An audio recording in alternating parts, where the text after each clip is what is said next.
Hey, yo, what's going on, man? So listen, this whole Joe Smith and Keisha Chavez situation, man, it's a crazy thing, but there's nothing right about this situation at all. Like, there's nothing right about this situation at all.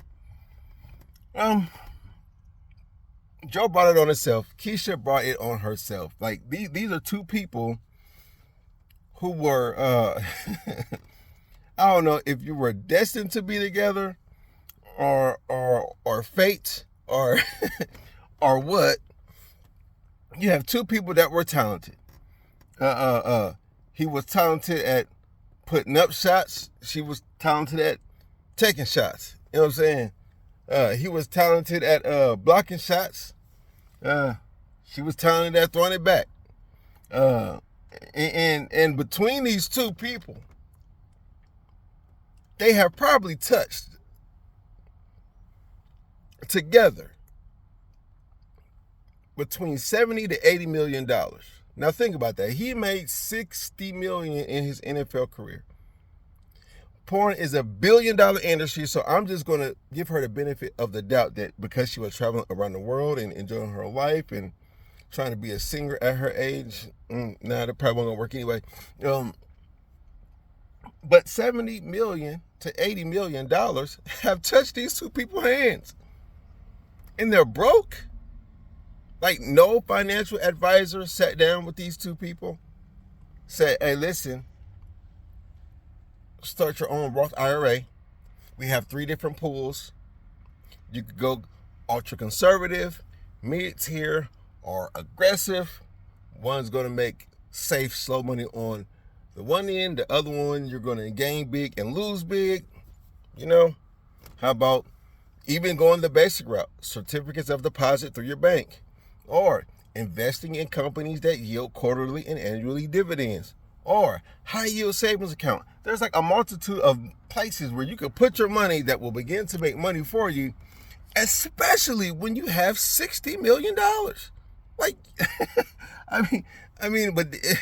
but then since 2018 when they got married, I believe,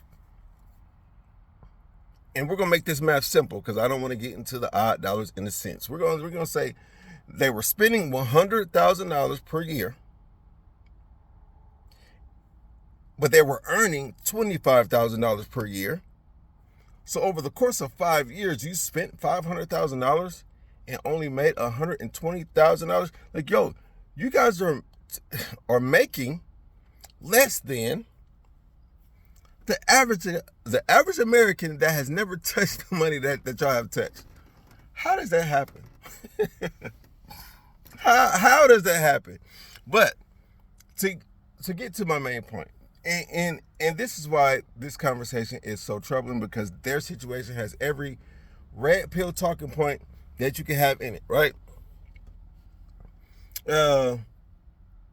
When they say that the past doesn't matter, it absolutely does. When people think they can go from being a very promiscuous woman and or sex worker to being a wife, it's highly unlikely possible. I can name Kim Kardashian. That's one that turned it into super wealth. Adam 22's wife, they seem to be doing very well. Like, they're investing, they're planning on doing a whole bunch of things. I've listened to him talk. But outside of that, most people that get used to fast money burn it, and they're left poor at the end of their life because they don't think to themselves that, just like, okay, Joe Smith, I'm in my physical prime right now. I'm not going to be able to do this when I get 45, 50 years old. Her, as a porn star, yeah, I'm the hot it girl right now, but guess what? There's a whole bunch of beautiful young women that want to turn to porn every year. My peak earning potential in this stage of my life is going to be very limited.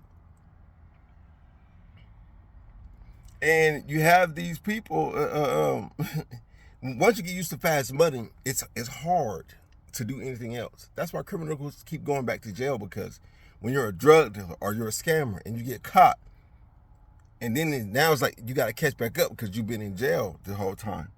You haven't developed any more skills that give you money on a consistent basis. But then, ladies, she turned back to what she knew. This is the reason why when you hear some of these red pill guys talk, yeah, some of them come off like they don't really rock with women all like that, you know, but there's truth behind it, and this is the prime example. They got married. They said vows. They're supposed to move differently.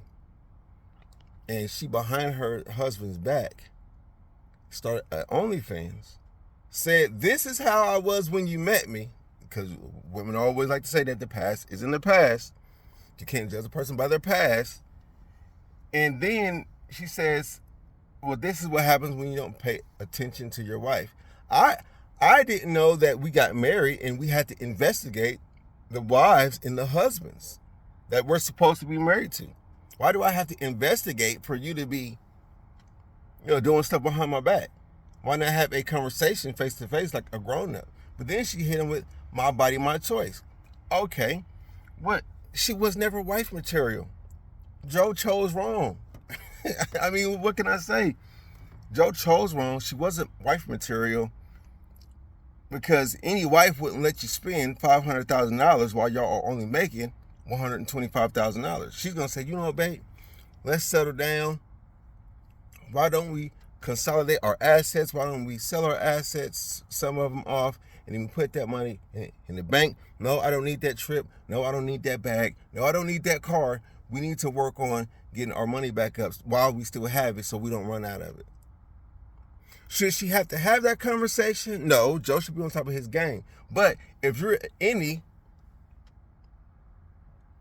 form of any adult that has any common sense, and you're in that situation with another person, and you guys are supposed to be a team, because that's what everybody want to say.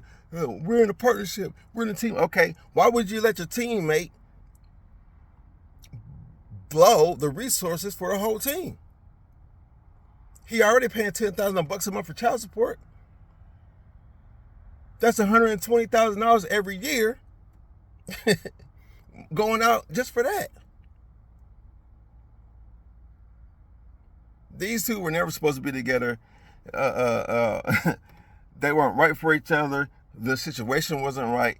And while I can say that Joe chose wrong, but then this almost makes you not want to take women for their word, which is what you're seeing on the internet. You're seeing that people are like, well, I would do this. But then when things get hard, they revert back and say, screw it all. I'm going to burn the bridge down and I'm going to go this way. Screw everything else. And I think that this society has made people so divided, and nobody wants to think for the future. Everybody wants to think about now. My issue is not with her being a porn star. If that's how she chose to make her money, well, fine. My biggest issue is that once you become a wife or a husband, and I fought him for cheating on his wife, which led to his first divorce, which cost him the hemorrhage money at the tune of $10,000 a month. Once you become a wife or a husband, you have to move differently. Or why be in that situation in the first place? Once you make a promise to somebody, I don't care what you did before. You've dated people prior to that. Most people have had sex prior to their marriage. So what, when things get hard, you're going, well, I'm about to go over here to this guy because things are getting hard now. Like, I didn't just make this promise to you. Like, that's my biggest thing, is like, people don't treat relationships in general like they're relationships. Like, you're trying to get to know somebody. You're trying to get close to somebody. How do you do that? With the backstabbing, with the secrets. I don't understand it. You know what I'm saying? It's like, are you trying to live a life together? Well, if so, y'all should know each other's past, know how each other's moves, and then make moves together. You know what I'm saying? But that's not what this society wants. They want everybody to be separate so the big guys can make all the money and the little guys stay crumbling and failing and losing property and assets so the big guys can come swoop it in. It's a class war, and they're using all of our differences to play ourselves against one, against each other. You know what I'm saying? So, let me know what you guys think, man. This situation is funny, but it's not.